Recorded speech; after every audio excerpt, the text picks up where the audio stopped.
Pai,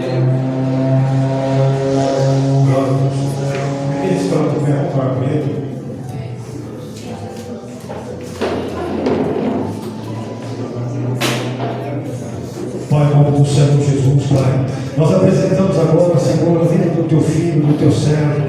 Senhor, vem, Pai, e faz resplandecer o Teu rosto através da Sua palavra, Pai. Vem, meu Deus, Senhor, e que haja, Senhor, um grande impacto, Pai, de glória, através, Senhor, dela, da Tua palavra, que é viva, que é eficaz, que ela vai fazer aquilo que lhe abraça, e ela prosperará para aquilo para qual ela vai ser enviada. Então, Pai, a expectativa nossa não é outra, é a melhor, é de estarmos ali conectados, Pai, com o céu na terra. Por isso, Deus, vem, Senhor, fala na vida do Teu servo, Pai, usa ele como profeta, como instrumento aqui nessa noite, em nome do Senhor Jesus. Glória a Deus, aleluia.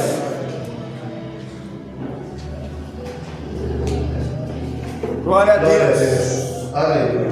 Saúdo a cada um e a todos com a paz do Senhor Jesus. Amém. Vamos abrir as nossas Bíblias. Evangelho de Jesus Cristo, segundo escreveu Mateus, capítulo 12, a partir do verso 38. Desde já eu quero agradecer a Deus por mais uma oportunidade. Agradecer a pastora Ana, os demais obreiros por nos ceder a tribuna, pastor Gilberto, minha esposa, os demais irmãos, pastor Giovanni, que nessa igreja nós somos muito bem recebidos. Comentado com o pastor Gilberto, uma igreja muito amorosa. Isso vai de encontro ao livro que o pastor Giovanni escreveu, né? Que herança você deixa para a pessoa, mas o legado você deixa na pessoa. Glória a O Deus. legado dessa igreja é o que Jesus disse em João 13:34. Isso conhecereis que sois os meus discípulos, se amardes uns aos outros. Não é de qualquer jeito, é como Ele nos ama. E aqui nos sentimos muito bem recebidos, muito amados. Estamos felizes nessa noite por poder compartilhar a palavra do Senhor mais uma vez com os irmãos. Mateus capítulo 12, a partir do verso 38. Então alguns dos escribas e dos fariseus tomaram a palavra dizendo: Mestre, quiséramos ver da tua parte algum sinal. Mas ele lhes respondeu e disse: Uma geração má e adúltera pede um sinal, porém não se lhe dará outro sinal senão o do profeta Jonas. Pois como Jonas esteve 3 dias, 3 noites no ventre da baleia, assim estará o Filho do Homem 3 dias e 3 noites no seio da terra. Os ninivitas ressurgirão no juízo com sua geração e a condenarão, porque se arrependeram com a pregação de Jonas. E eis que está aqui quem é maior do que Jonas. Senhor, bota na vossa seta, louvado seja o nome do Senhor. Eu louvo, engrandeço o nome do Senhor, porque o nosso Deus ele é como um exímio flecheiro, ele não erra o alvo. Realmente, o evangelista Anderson me mandou essa mensagem, e essa mensagem foi lida aqui. Sede sóbrio e vigilante, que o diabo, vosso adversário, anda ao derredor, bramando igual leão, buscando a quem possa tragar. E não falei ao pastor Gilberto qual era a mensagem. Aliás, eu não falo, Deus ele nos dá a mensagem e sempre confirma. E ele disse aqui que se você estaria disposto a levar a mensagem. E quando Jesus, ele disse que não haverá outro sinal senão o sinal do profeta Jonas, o profeta Jonas, ele não queria levar a mensagem do Senhor. Como foi dito aqui, ele não queria se humilhar debaixo da potente mão do Senhor. Pelo contrário, ele fugia do seu chamado. E quando nos deparamos com esse texto, Jesus ele já havia realizado alguns milagres.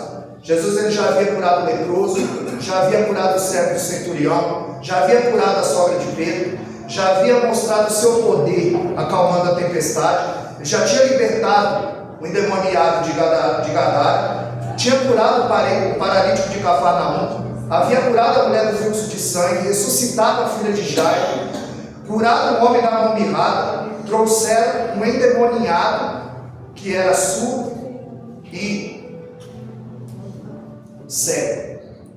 E quando Jesus o cura, eles ficam estarrecidos em face do milagre e diz: nós queremos ver um sinal da tua parte.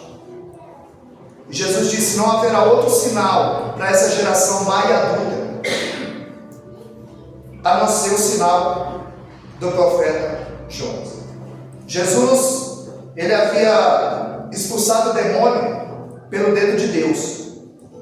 Se você vê o que antecede esse texto, eles diziam que Jesus expulsava o demônio por Beelzebul, pelo príncipe dos demônios. Jesus disse em Mateus 12:25 que uma casa dividida, ela não subsistirá. Ele disse que expulsar o demônio era pelo dedo de Deus. E ali eles pediam um sinal. Jesus dizia que a blasfêmia contra o Espírito Santo não será perdoada nem nessa vida nem na vindoura. E o que é uma blasfêmia do Espírito Santo? Jesus nos mostra nesse texto que é você atribuir uma obra do Espírito Santo ao demônio, quando você não tem discernimento de espírito, quando você não sabe que Deus está usando alguém e diz que não é Deus, porque Deus usa quem quer, a hora que quer e da maneira que quer. E nós vemos que Jesus está ali operando e ele diz: nós queremos um sinal da tua parte.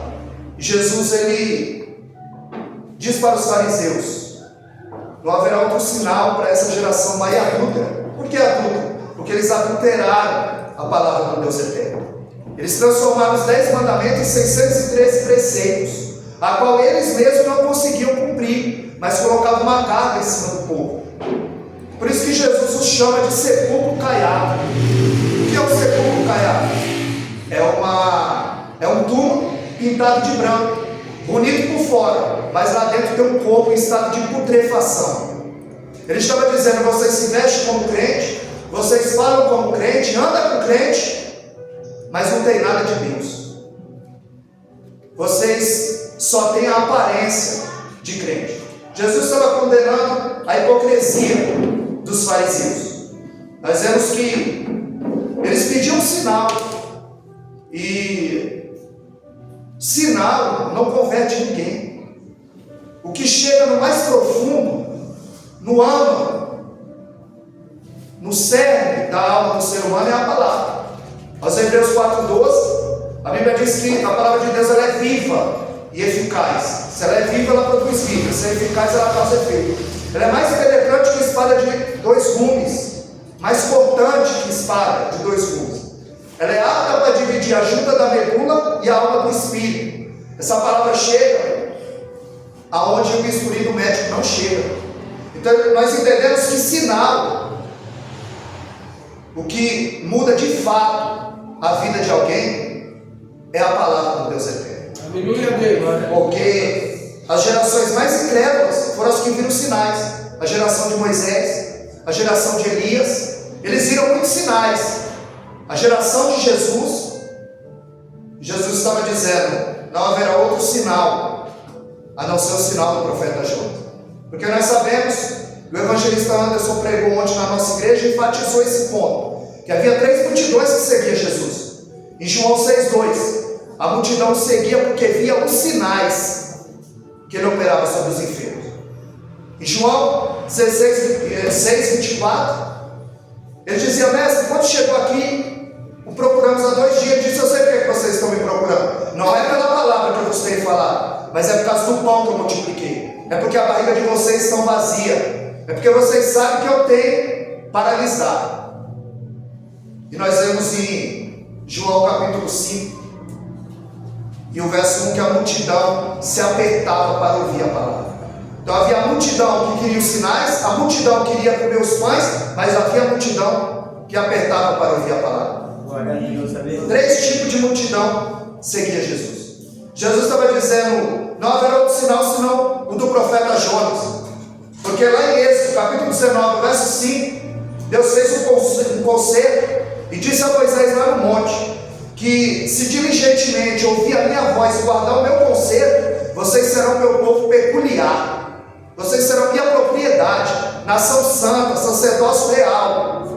Deus escolheu esse povo entre muitos, e ele disse: o profeta do sinal, o sinal do profeta Jonas é que aquele povo não era escolhido, era incrédulo, era de coração duro, e eles se converteram. Verdade. E vocês que dizem que é crente, que é o povo santo, que conhece a Deus, que o serve, não se converte, só tem aparência. Jonas, ele prega uma nação cruel, é por isso que ele não quer ir. os ninivitas, que era a capital da Síria, Nínive era a capital da Síria, eles eram inimigos de Israel. Eles não queriam, o povo de Israel não queria que eles se convertessem. Jonas não queria levar mensagem, porque Jonas pensa que o inimigo dele, Deus também tem que ser os inimigos dele. E Deus não é inimigo do teu inimigo, ao contrário, Deus também quer salvar. Glória a Deus. E para isso o designou e disse: Jonas, se dispõe, se levanta, vai a Nínive e prega a mensagem. A Bíblia diz que ele se levanta, mas não para pregar, mas para fugir da presença do Senhor. E o Senhor vai dizer: eis aqui quem é maior do que o profeta Jonas. Porque Jonas era o profeta da Galileia e Jesus era o filho de Deus. Ele diz: eis aqui quem é maior que Jonas, porque Jonas pregou julgamento e Jesus pregou a graça.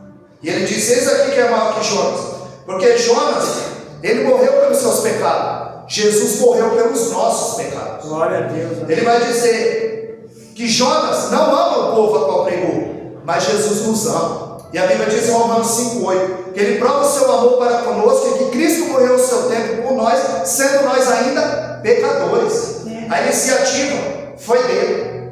Vai dizer em João 13,15 que ninguém tem amor maior que esse, de dar sua vida pelos seus amigos. Então em João 3,16 Deus ama e dá seu filho. Em João 13,15 Jesus ama e dá sua vida. Nós amamos. O que nós estamos dando em prol do Evangelho? Deus é forte. Porque tem gente que ama pregar, mas não ama o povo a quem se prega. Eita glória. Nós sabemos que Jonas, ele espera que o povo matasse os seus inimigos. E Jesus disse: sou maior do que Jonas, porque eu orei para que Deus perdoasse os meus algozes. Ele estava sendo crucificado e dizendo: Pai, perdoa, porque eles não sabem o que fazem. Jonas paga o preço para entrar no barco. Jesus paga o preço para subir na cruz.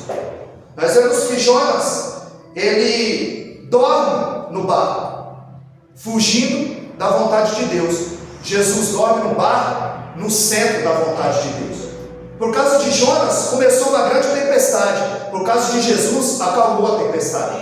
E ele está dizendo: eis aqui quem é maior do que Jonas. A Bíblia diz que o barco era de madeira, a cruz era de madeira. Jonas, por sua vez, ele passa 3 dias no ventre do peixe.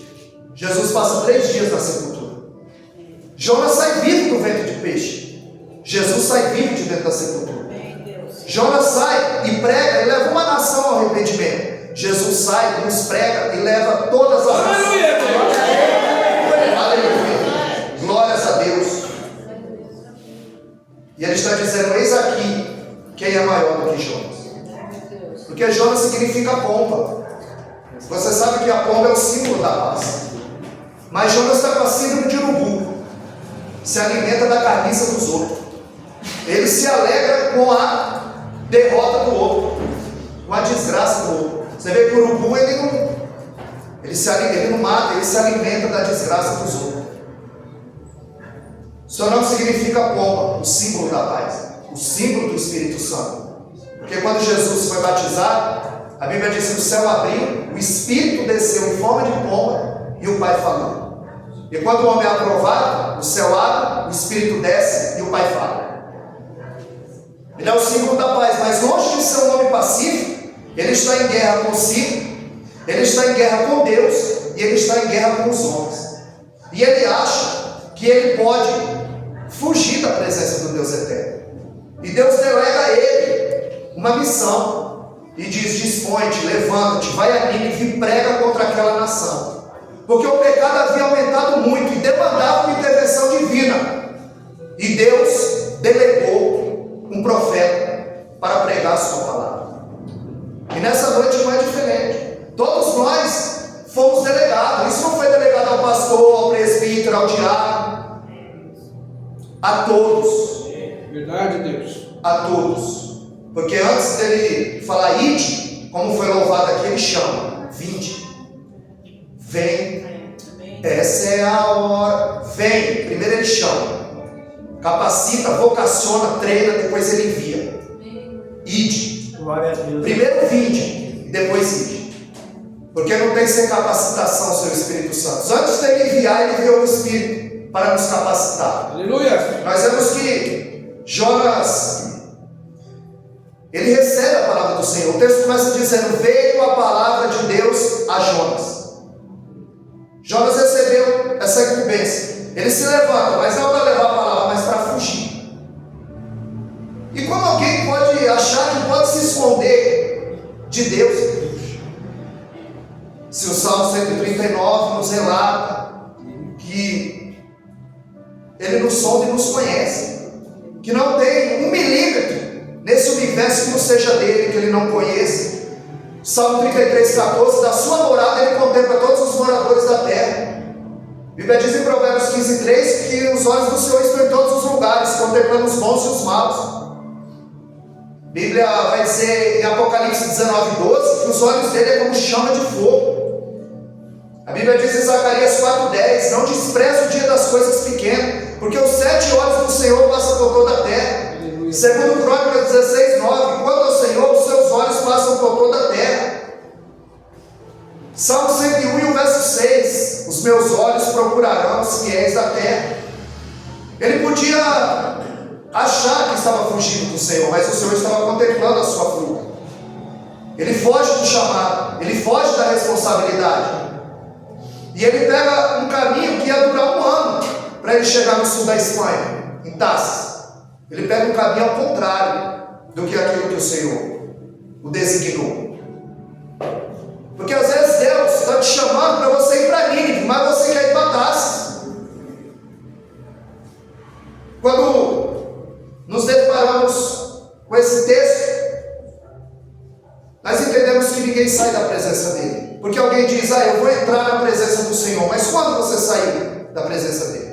Quando nós costumamos dizer: o culto não começou às 18. O culto começou quando você abriu os olhos. Aleluia, Deus. O culto começou lá na tua casa. Eita glória. Porque você não sai da presença dele, você vive em culto.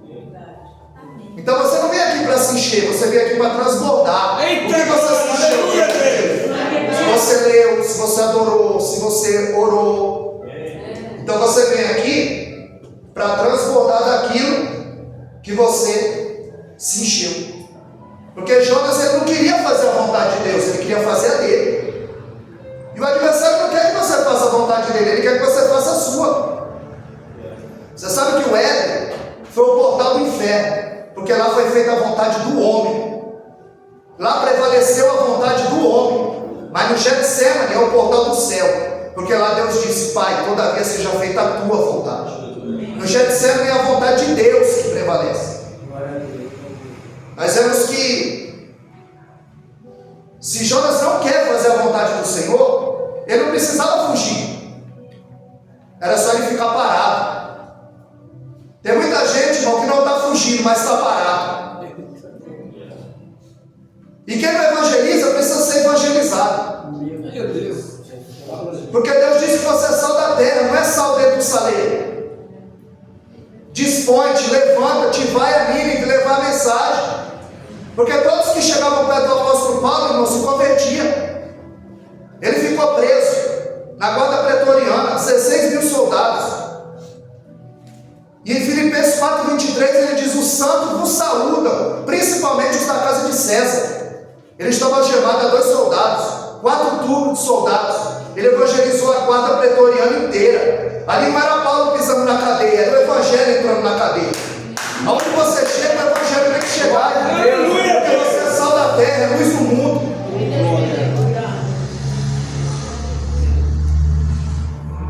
Nós vemos que nós precisamos fazer a vontade do Deus eterno. Porque foi Ele que nos chamou. Se você está aqui, porque Ele te chamou. Verdade, Deus. Porque Ele marcou esse encontro conosco. Glória a Deus. Aleluia, aqui nessa noite. Que tem que prevalecer a vontade do Deus eterno. É por isso que em Romanos 7,24, o apóstolo Paulo disse: miserável homem que sou. O bem que eu quero fazer eu não faço, mas o mal que eu não quero fazer, esse eu faço. Porque o bem, o querer está em mim.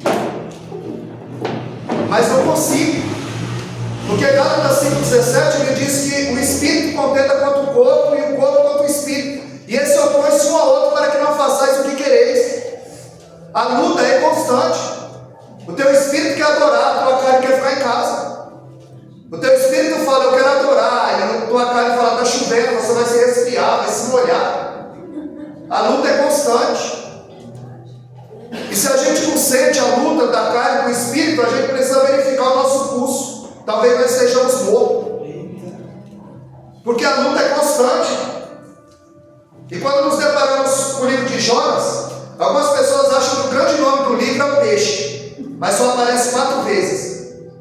Não é a cidade de Nínive, que aparece 8 vezes. Não é o profeta, porque aparece 18 vezes. Mas o grande nome do livro, que compõe esses 4 capítulos, o nome de Deus aparece 36 vezes. É Deus quem está operando nesse livro. Porque foi Deus quem mandou a tempestade, foi Deus quem balançou o mar, foi Deus quem balançou o barco, foi Deus quem enviou o peixe, foi Deus que manteve o profeta vivo, foi Deus que provocou o arrependimento do povo, foi Deus que fez brotar a planta, foi Deus que enviou o verme para comer a planta, e foi Deus que está no controle de todas as coisas. A Bíblia diz que Jonas, ele era filho de Amitai, que significa verdade. Ou seja, Jonas, ele foi criado pela verdade. E a gente ouve falar, mas eu nasci no berço evangélico. O diabo nasceu no céu e não está lá. Precisamos ter encontro. Precisamos obedecer ao Deus eterno. Precisamos nos humilhar debaixo da potente mão do Deus eterno, para que no tempo oportuno Ele nos exalte. Quando nós vemos que Jonas, ele vai pregar juízo, e o povo vai clamar por misericórdia. O povo vai se humilhar e Deus vai liberar o perdão. Jonas, ele está em fuga, não com medo da ira de Deus, ele está em fuga, é com medo da misericórdia de Deus. Porque ele sabia muito bem que quando alguém se humilha debaixo da potente mão de Deus, Deus responde, Deus perdoa, Deus entra com a providência. Porque nada move mais o coração de Deus do que a humilhação. Quando você libera o perdão, que vem de perda no aumentativo, perder a razão. Você tem a razão, mas quando você perdoa, você está perdendo a razão. Você está dizendo que, mesmo você estando certo, você está errado.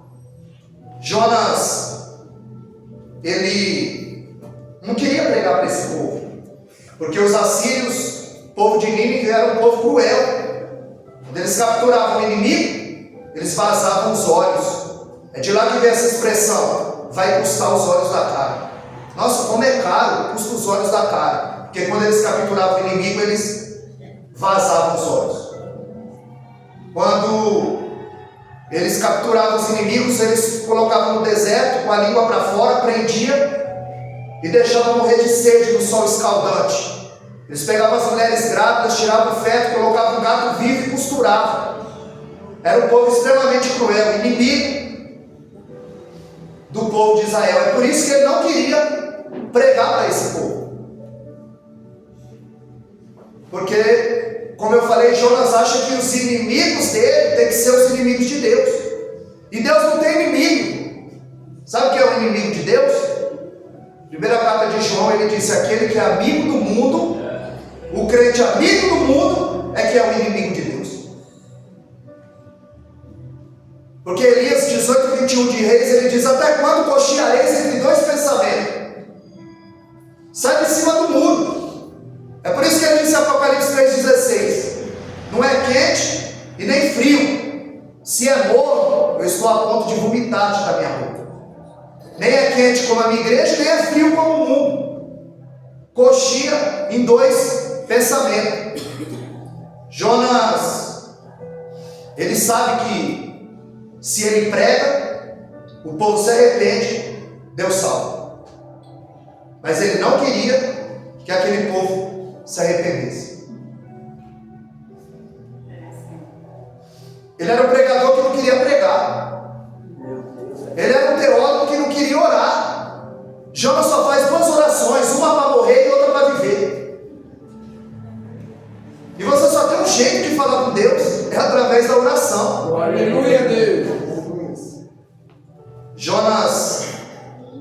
Ele não orou para comprar passagem. Ele não orou para entrar no barco. Ele não orou para descer para o porão. Ele não orou quando foi lançado no fundo do mar. Ele só orou quando ele estava no ventre do peixe. Aí ele foi fazer do oceano a sua sala de oração. Ele só orou quando ele estava totalmente emparedado pelo Senhor. Quando ele percebeu que de fato o seu mundo ruiu. Porque tem crente que só ora quando o médico fala, não tem mais jeito. Quando a tempestade vem, quando a adversidade vem. Porque oração não é rota de fuga. Oração tem que ser um relacionamento entre você e Deus. Intimidade. Para que Deus Ele venha nos usar de uma forma especial quando nós precisamos de intimidade. Porque senão naquele grande dia nós vamos ouvir Mateus 7,21. E naquele dia, nota que o dia vem, o dia está a caminho. E muitos me dirão, Senhor, mas em teu nome eu preguei, em teu nome eu curei, eu quebrei a lei da natureza, eu fiz milagre no teu nome. E ele disse, você pregou, você cantou, mas eu não vos conheço.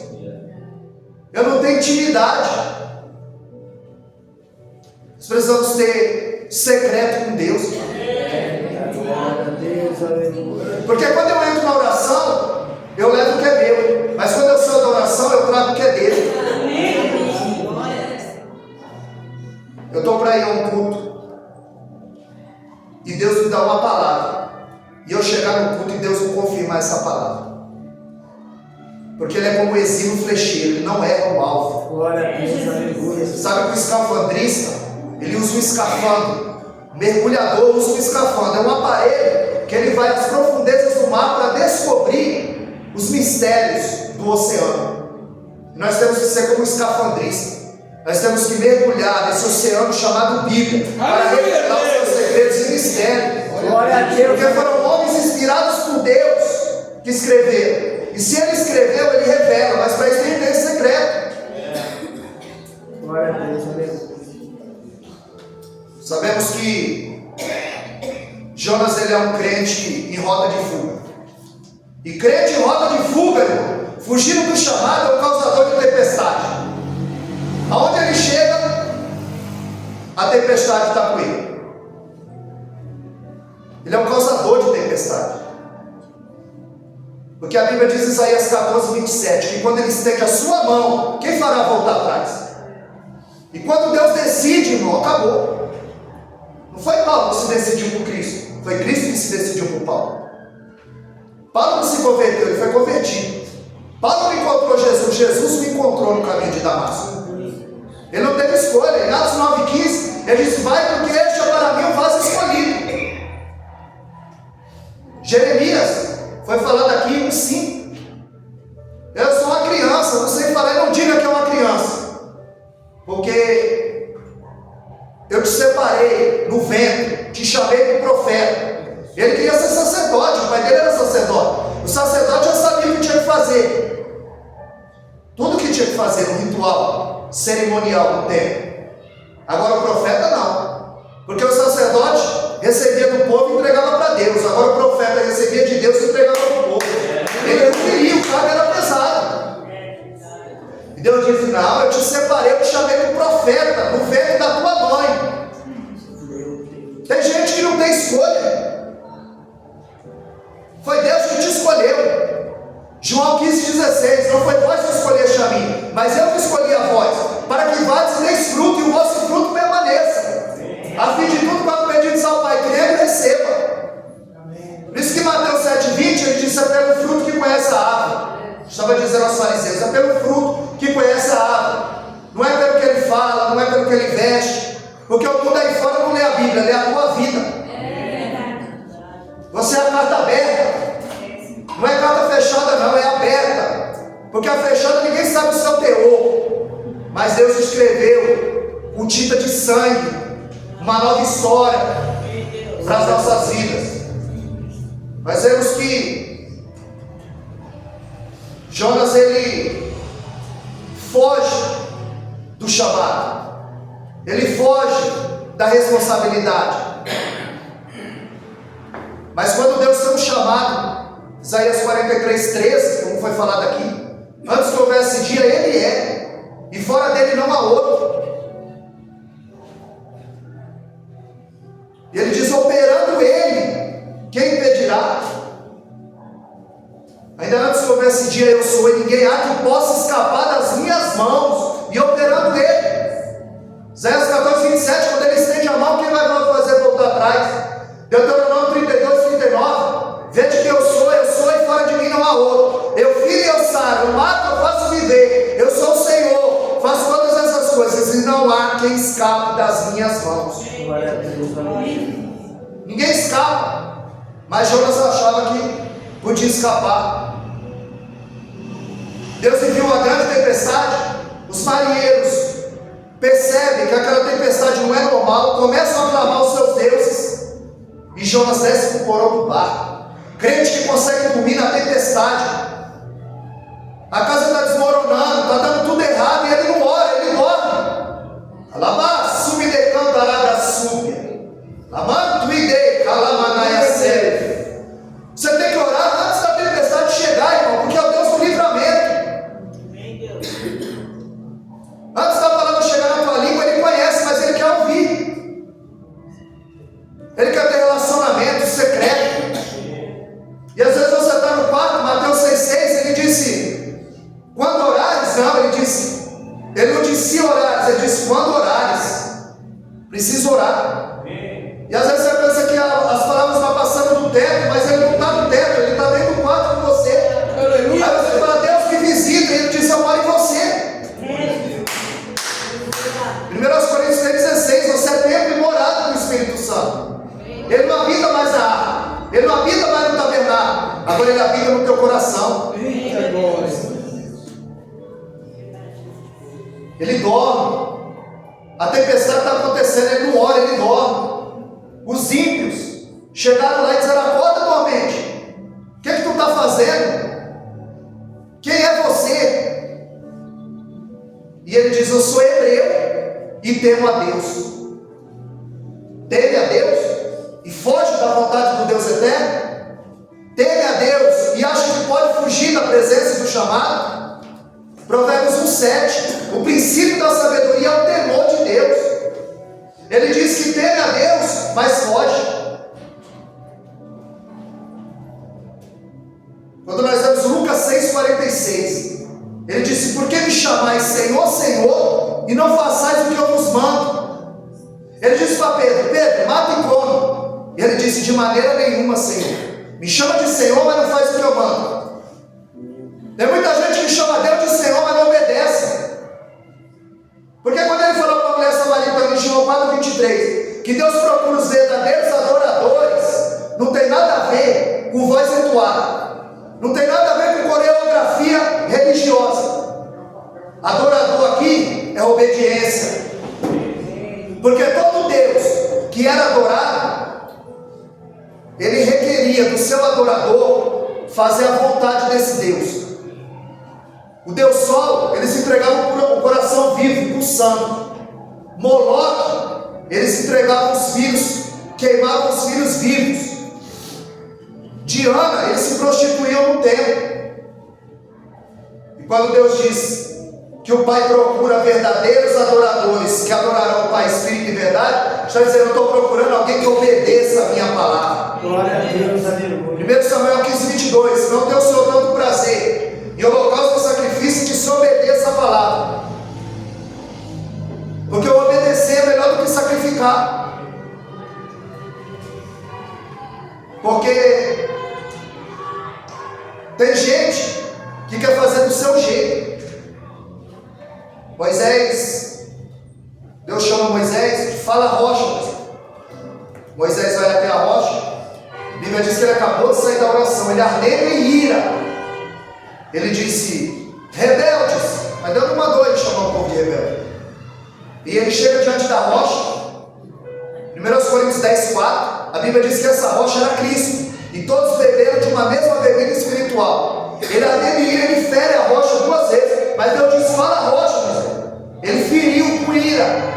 Deus chama Moisés e Arão no particular e diz: que foi isso que você fez? Porque você não me glorificou diante do povo. Ele disse, como se ele dissesse assim: mas deu certo. Saiu a água, o povo bebeu. Como se Deus dissesse: Moisés, tem muita coisa que está dando certo fora da minha vontade.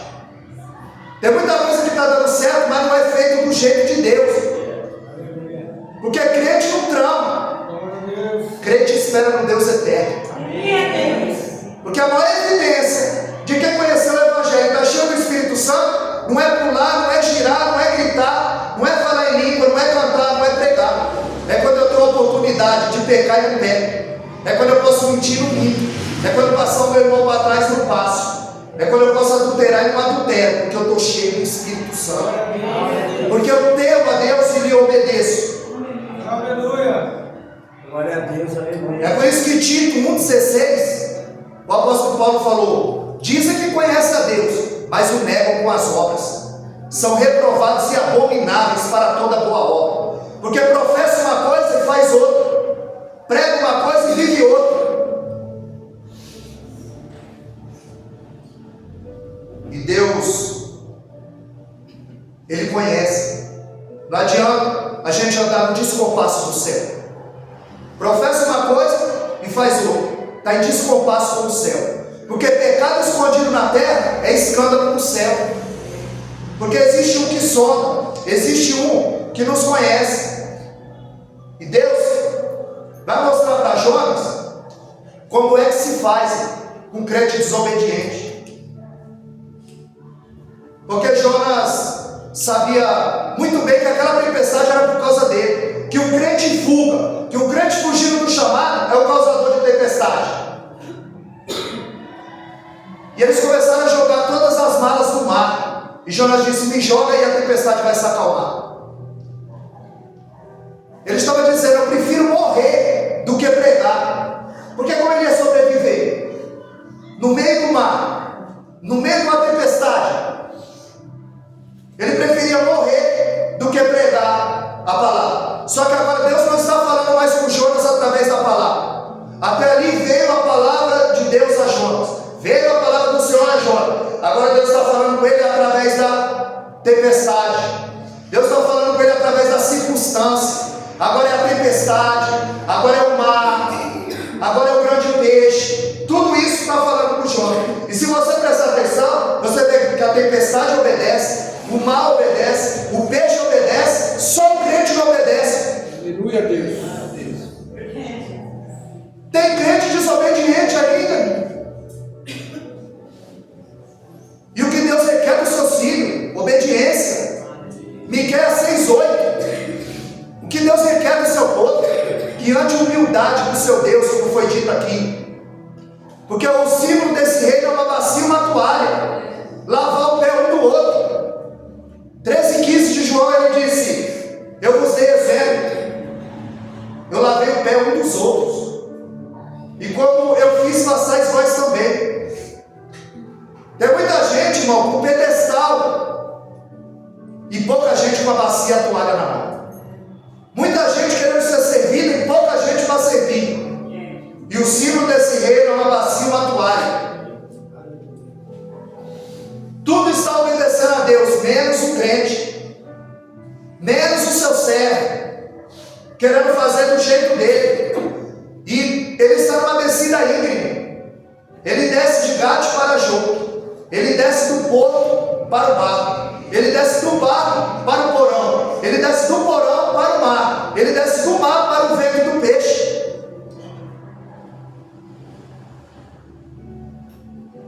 E quando ele está no ventre do peixe, ele não viu mais escapatória. Ele estava encurralado pelo Senhor, emparedado. Aí ele vai orar, porque a circunstância o levou a orar. Porque tem gente que pensa que oração é saída de emergência. E ele começa a clamar. E ele fala que a morte o cercou. E ele diz que algas estão enroladas na sua cabeça e no seu corpo. E quando nós vemos isso de forma aprofundada, o peixe ele tem um ácido gástrico, que tudo que ele come, aquele ácido, era impossível ele estar vivo no ventre do peixe. Mas quando ele diz que algas o cercaram, é cientificamente provado que o peixe ele não come alga, porque quando ele come alga, dificulta a sua digestão e aquele ácido é extirpado. E Deus ele é poderoso, irmão. Ele guardou Jonas no ventre daquele peixe 3 dias e 3 noites, que era a distância para ele chegar onde Deus queria. Porque você vai chegar onde Deus quer que você chegue. Glória a Deus, aleluia. Porque Deus vai usar o teu talento para te colocar onde Ele quer que você chegue. Porque quando o espírito mau se apossava de Saul, eles disseram: tem alguém que toca bem? Eles disseram: tem um filho de Jessé o Belemita. O talento dele o levou para o palácio. Ele estava no campo e estava dando testemunho dele lá no palácio. Fica no campo, irmão, porque vão dar testemunho de você lá no palácio. Aleluia, Deus. Ele está totalmente emparedado pelo Senhor. Ele é um crente que não ora. Ele é um crente que foge do chamado. Ele é um crente, como o pastor Gilberto disse aqui, não está preparado, não está desejoso de levar a palavra. Como o pastor Gilberto disse ontem lá no culto, continua evangelizando, continua semeando, porque você não sabe qual é o campo. Sabe Salomão, Eclesiastes, a partir do verso 11 ali ele vai dizer: não tira a tua mão, nem de tarde e nem de manhã, porque você não sabe qual vai prosperar. Lança o teu pão sobre as águas, depois de muitos dias o achará. Aleluia. Deus ele dá uma ordem àquele peixe o leva a mim. Porque Deus, ele manda no céu, ele manda na terra, ele manda no mar, ele manda em mim, ele manda em você. E deu a ordem àquele peixe. Ele manda no céu. Lá em Josué 10:13, ele parou o sol. Fica parado aí, porque o meu servo precisa de uma vitória. Quando o profeta Isaías entrega uma profecia ao rei Ezequias, no capítulo 38, ele mexeu na estrutura solar, porque ele disse: se o sol recuar, aí eu vou acreditar. Eu imagino Deus dizendo: recua, porque ele manda no céu, porque ele manda na terra, ele manda no mar, ele dá ordem a esse peixe. Pedro pescou a noite toda e não pegou nada. Flávio José disse que havia 300 barcos e ele escolheu o barco de Pedro. Muitas outras pessoas podiam estar aqui, mas Deus escolheu você. Eita, aleluia, Deus. E ele diz: vamos pescar, Pedro. Pedro disse: pescado a noite toda, não peguei nada. E ele não é pescador, tá nervoso, vai pescar por hobby. É pescador profissional, ele vive disso. Ele sabe que à noite os peixes maiores saem para se alimentar. Ele disse: a vida pescada a noite toda. Ele disse: vamos. Ele disse: tá bom, sobre a tua palavra. Quando ele lança, a Bíblia diz que Pedro fica estarrecido em face ao milagre. A rede se rompia. O milagre abrangeu os outros. Teve que vir outros barcos para dividir, que o barco ia a pique. E Pedro foi estarrecido, porque Pedro é um pescador profissional. Ele conhece de barco, ele conhece de rede, ele conhece de vento, ele conhece de isca, ele conhece aquele mar, mas Deus conhece o peixe. Deus conhece o peixe nessa noite. Aleluia. Deus sabe na moeda, Deus sabe na boca de qual peixe está a moeda para abençoar a obra dele. Aleluia, Senhor. Deus conhece o peixe. Deus deu ordem a esse peixe. Porque Deus pegou Jonas. Deus estava no encalço de Jonas. E Deus está no nosso encalço. Deus está nos chamando para uma grande obra. Porque às vezes você não prega aqui, mas você pode pregar lá no teu trabalho. Glória a Deus, aleluia. Você pode pregar lá na fila do mercado. Glória a Deus. Quando você acha brecha, você anuncia. Você lança a rede. Você lança a semente. Você faz a tua parte. Peixe leva ao destino que Deus havia traçado para ele. E quando ele chega lá em Nínive, ele vai dizer: 40 dias, e vocês vão ver o que vai acontecer com essa cidade. Essa cidade vai ser subvertida, destruída. A mensagem dele não era essas que a gente ouve por aí, não. Deus está te dando carro, Deus está te dando casa, Deus está limpando o teu nome do SPC, tem um anjo com a bandeja de prata aqui dando. Não era assim não a mensagem dele. A mensagem dele foi igual de João Batista, arrancava couro.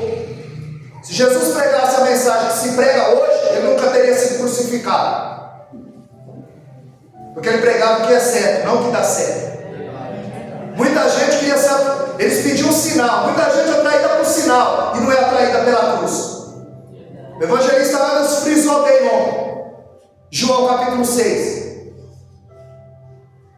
No verso 60 em diante, os discípulos, quando ouviram aquela mensagem dura, que estava atrás do sinal, do pão, começaram a, como ele disse bem ontem, Jesus estava perdendo o obreiro, mas ele não passava a mão na cabeça de seu ninguém. Glória a Deus, aleluia. E Pedro disse: esse discurso é duro, Senhor, quem pode ouvir? Ele quer ir também, Pedro? Eu já estou perdendo o obreiro.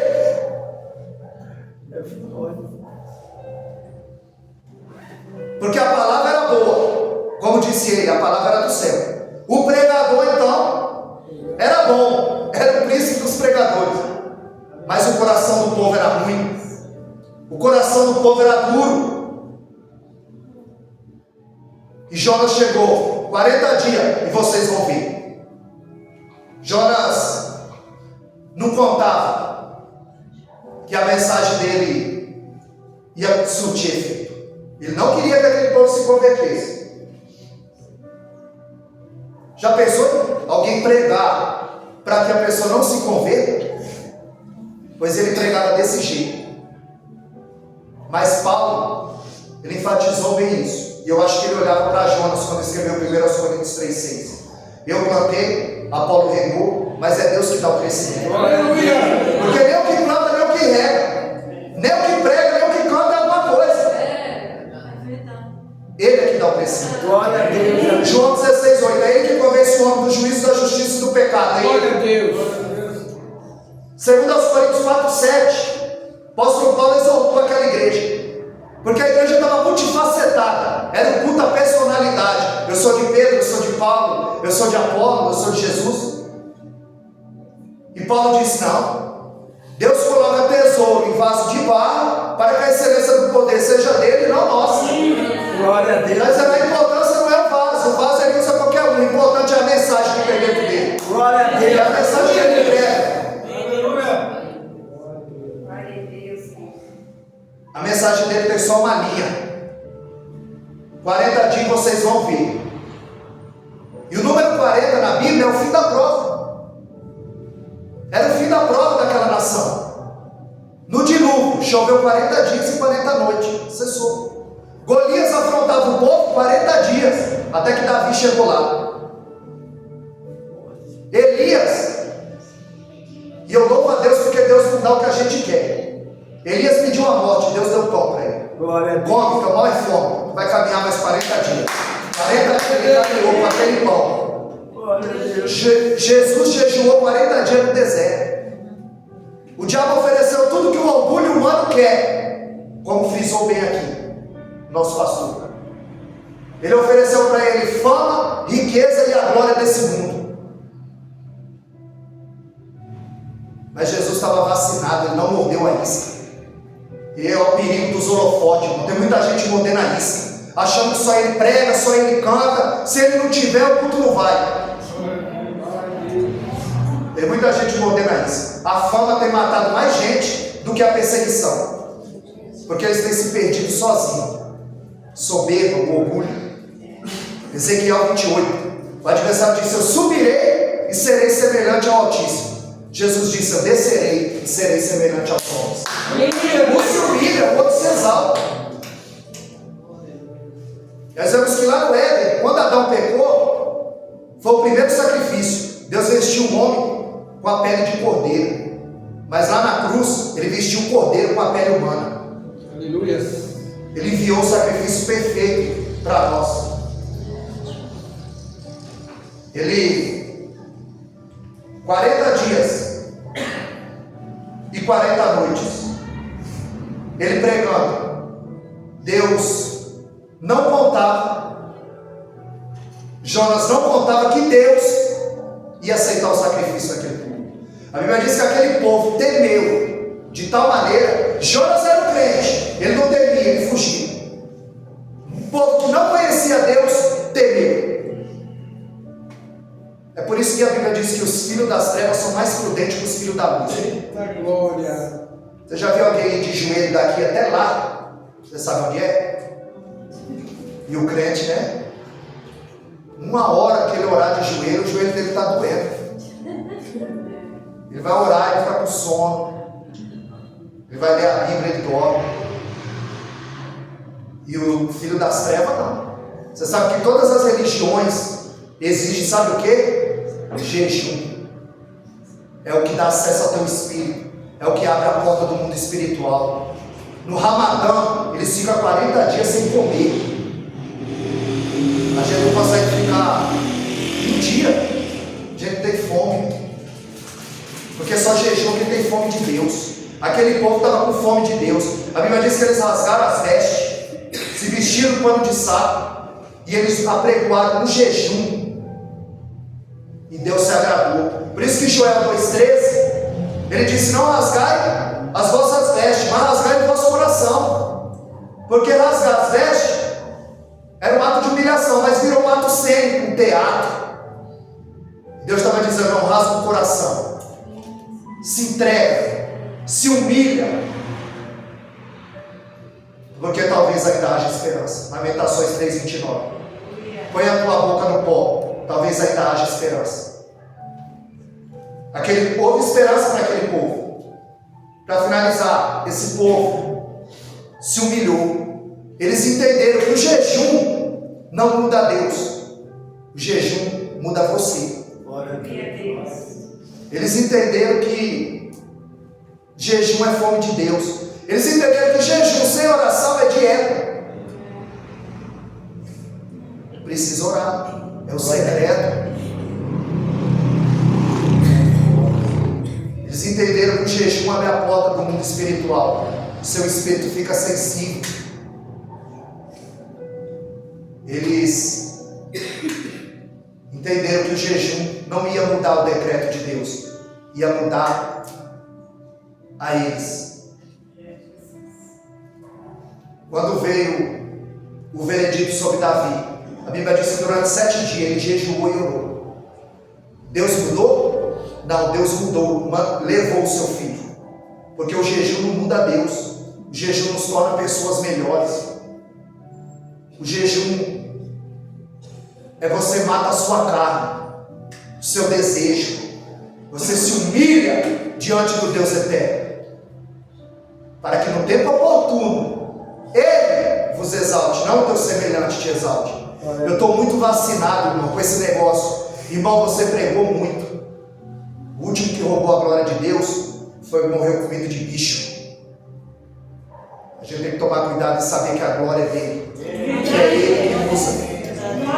E usa quem ele quer. Talvez estava ouvindo uma ministração, o irmão dizia: você rouba a Deus, você rouba a Deus, você não dá o dízimo. Quando acabou o culto, outro irmão falou: Deus falou grandemente, tem muito tempo que eu não dou o dízimo. Deus falou comigo, porque Deus ele não deixa a palavra dele voltar vazia. Tem endereço certo.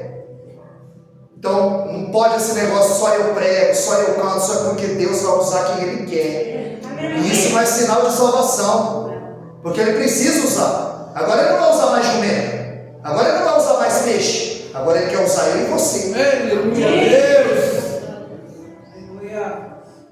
Jesus ele sabe, aleluia, de todas as coisas. E Abacuque 3,6 diz que ele parou e mediu a terra.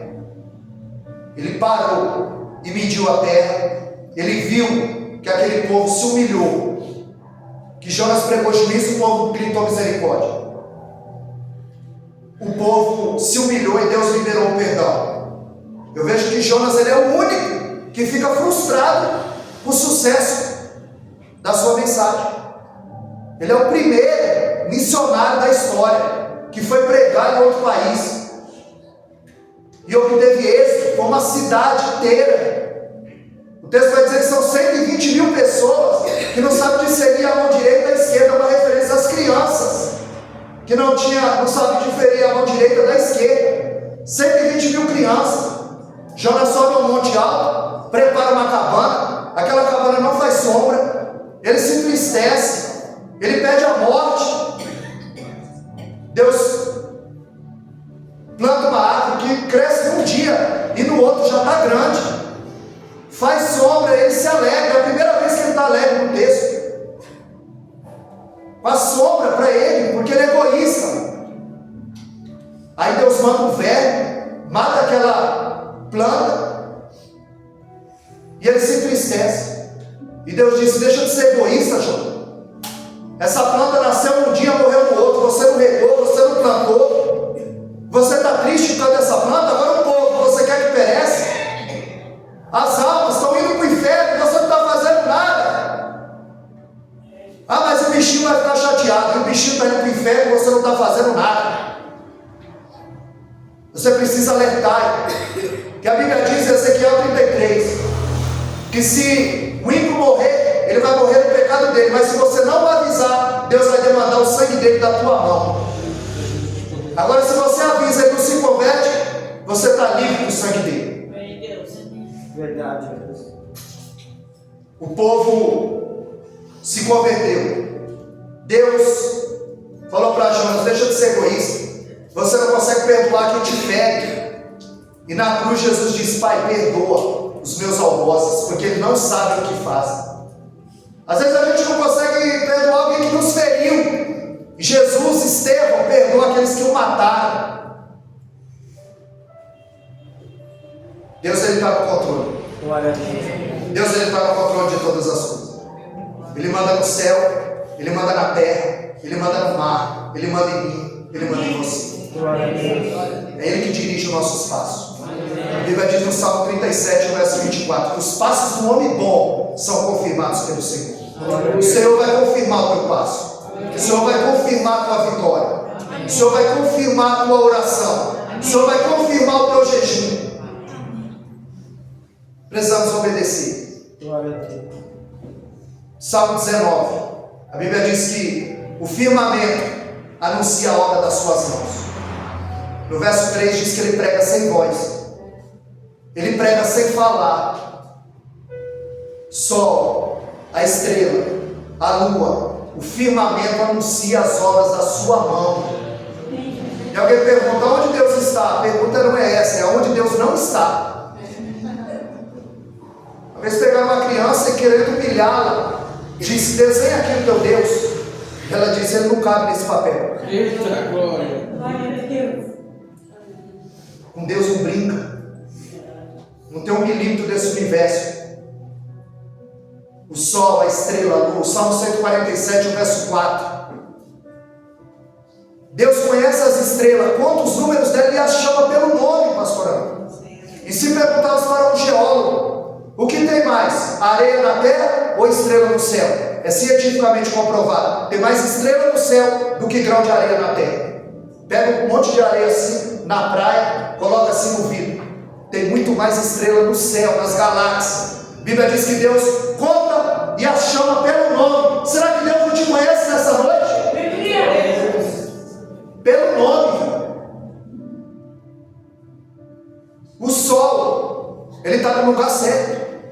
Pastor Givanildo, se o sol estivesse mais longe, morreríamos congelados. Se ele estivesse mais perto, nós morreríamos queimados. Ele está no lugar certo, porque o firmamento anuncia a obra das suas mãos. Em João 9:24 ele diz: se não é Deus, quem é?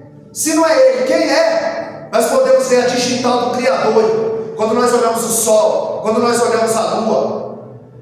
O engraçado é que Gênesis, no capítulo 1, no verso 3, ele disse: haja luz, e houve luz. Mas o sol ele só fez no 4º dia. Sabe o que nós aprendemos aqui? O que ilumina o dia não é o sol, é a palavra. Por isso a importância de você mandar uma palavra no zap todo dia. Para alguém está precisando